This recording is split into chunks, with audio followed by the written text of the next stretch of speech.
great many Christians believe that God is in control and that he arbitrarily makes decisions about blessing some folks while bringing bad stuff into the lives of others. Romans chapter 9 is one of the key passages that people look to as the basis for their belief that God is in control. In that chapter, Paul says this: "Does not the potter have power over the clay from the same lump to make one vessel for honor and another for dishonor?" Many interpret that verse to mean that God arbitrarily does what he will and that we don't have any say whatsoever into the type of vessel that God will make us into. I believe that myself for the first 15 years of my walk with Jesus because that's what the denomination I was a part of taught me. In truth, however, we have a great deal of input into what kind of vessel God will make of us. Paul makes this clear in his instructions to Timothy. "But in a great house there are not only vessels of gold and silver, but also of wood and clay, some for honor and some for dishonor.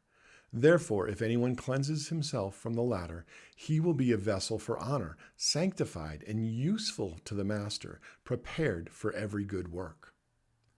That passage put a condition on what type of vessel the individual becomes. If anyone cleanses himself. It doesn't say that God arbitrarily decides what kind of vessel that will be, and there's nothing we can do about it.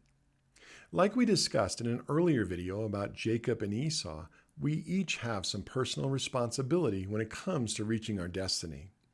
Not only is this true of us individually, but it's also true of nations as well. If we go into the prophetic imagery of the potter in Jeremiah chapter 18 that Paul refers to in Romans chapter 9, we see this to be true. There the prophet sees a potter working a lump of clay at the wheel. He started molding the clay in one direction, but when the clay became marred, the potter fashioned the lump of clay into something else. This is what God says is the lesson of the potter's wheel. If that nation against whom I have spoken turns from its evil, I will relent from the disaster that I thought to bring upon it.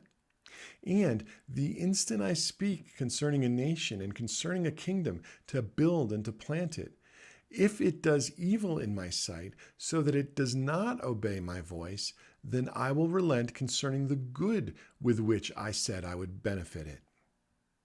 There God says he has the ability to change the direction of a nation if and when that nation chooses the path of good over evil. Once again, God sovereignly exercises his ability to shape a destiny in response to the choices people make.